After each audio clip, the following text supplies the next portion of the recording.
PDN news के विशेष programme देश और दुनिया की बड़ी खबरों में आप सभी का बहुत बहुत स्वागत है। तो चलिए शुरू करते हैं। राज्य की बेटियों और महिलाओं के लिए योगी सरकार ने बड़ा प्लान बनाया है। उत्तर प्रदेश में बेटियों के सफर को सुरक्षित बनाने के लिए योगी सरकार की ओर से सिटी बसों में पैनिक बटन लगाया जाएगा। साथ ही साथ ओला और उबर में भी सीसीटीवी कैमरे के साथ पैनिक बटन लगेगा।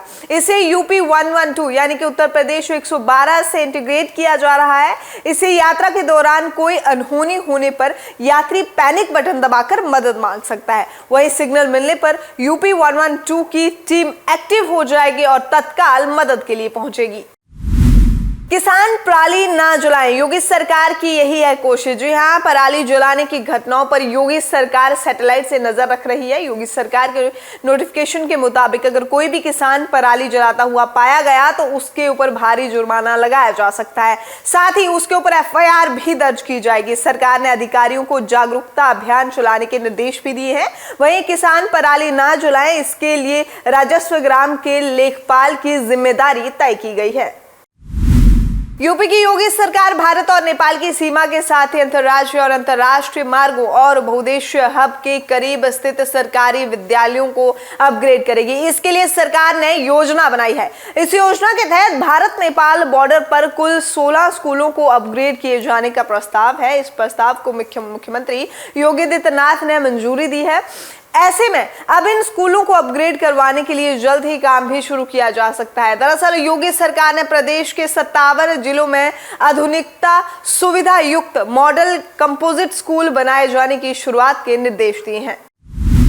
साल 2024 तक गंगा एक्सप्रेसवे को पूरा करने का लक्ष्य है। जी हाँ, मेरठ से प्रयागराज को जोड़ने वाला ये ग्रीनफील्ड एक्सप्रेसवे कई मायनों में बेहद खास होगा। अभी पानी कम होने की वजह से काम तेजी से चल रहा है। एक्सप्रेसवे निर्माण के लिए मिट्टी भराव के साथ ही सीमेंट सब बेस का निर्माण कार्य भी शुरू कर दिया गया है। पुल का निर्माण आधुनिक तकनीक से जो है वो किया जा रहा है और निर्माण में चीन की मशीनों को लगाया है। और निर्माण देखने के लिए सिविल इंजीनियर भरत सिंह ने बताया है कि गंगा के दोनों किनारों के बीचों बीच 16 स्थानों पर पिल्लर बनाए जाएंगे।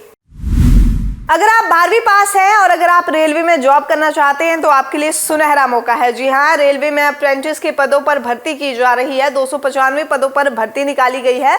आवेदन करने की लास्ट डेट 31 अक्टूबर है। जो भी उम्मीदवार इन पदों के लिए आवेदन करना चाहते हैं उन्हें न्यूनतम 50% अंकों के साथ 12वीं उत्तीर्ण होना चाहिए और साथ ही साथ उनकी आयु 15 वर्ष से कम नहीं होनी चाहिए।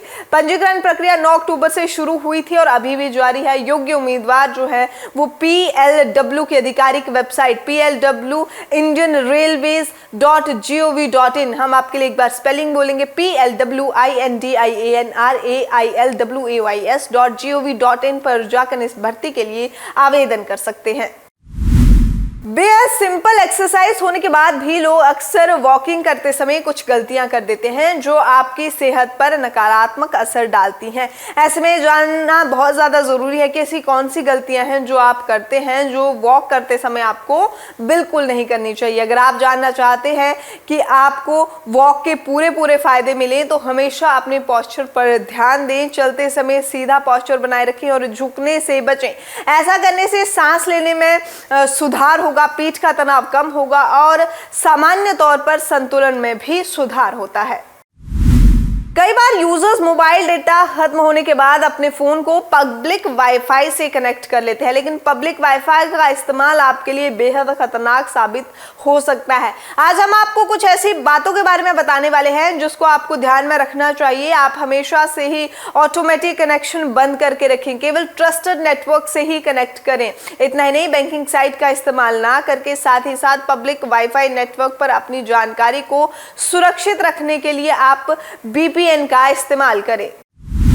त्योहारी सीजन की शुरुआत हो चुकी है। इस समय लोग कई नई चीजों की खरीदारी कर रहे हैं। ऐसे में अगर आप भी नया वाहन लेने का सोच रहे हैं तो फिर ये खबर आपके लिए है। हम आपको 7 लाख रुपए की प्राइस रेंज तक आने वाली बेहतरीन कारें बताएंगे जिनमें निसॉन माइग्रेंट, साथ ही साथ मारुति सुजुकी बैलिनो, Hyundai एक्स्टर और मारुति सुजुकी स्विफ्ट हैं।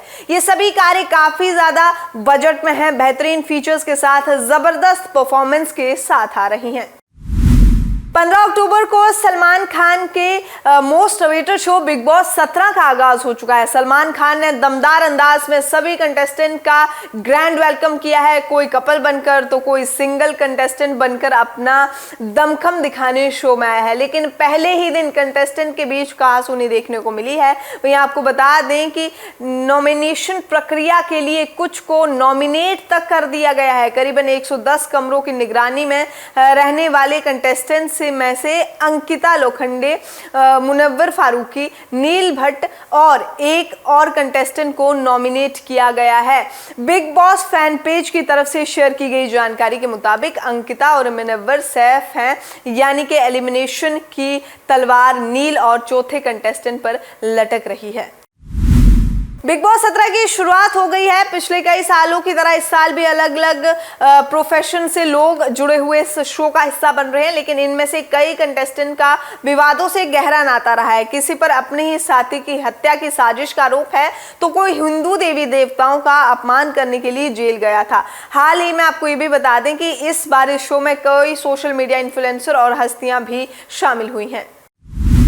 इजराइल और हमास के बीच एक हफ्ते से ज्यादा समय बीत जाने के बाद भी संघर्ष खत्म होता हुआ नहीं नजर आ रहा है। वहीं इजरायली रक्षा बलों ने हुई गोलाबारी के जवाब में लेबनान में हिजबुल्लाह के सैन्य बुनियादी ढांचों पर हमला किया है। आपको बता दें कि टाइम्स ऑफ इजराइल ने बताया है कि लेबनान की ओर से इजराइल लेबनान सीमा के पास इजरायली शहर और सैन्य चौकियों को निशाना बनाते हुए 6 घंटे टैंक गाइडेड मिसाइलें दागी गई हैं, जिसमें कई नागरिकों की मौत हो गई है। वहीं इजराइल के उत्तरी शहर नाहरिया और आसपास के इलाकों में भी रॉकेट दागे गए हैं। देश दुनिया की बड़ी खबरों में फिलहाल इतना ही। अभी के लिए इजाजत दीजिए। नमस्कार।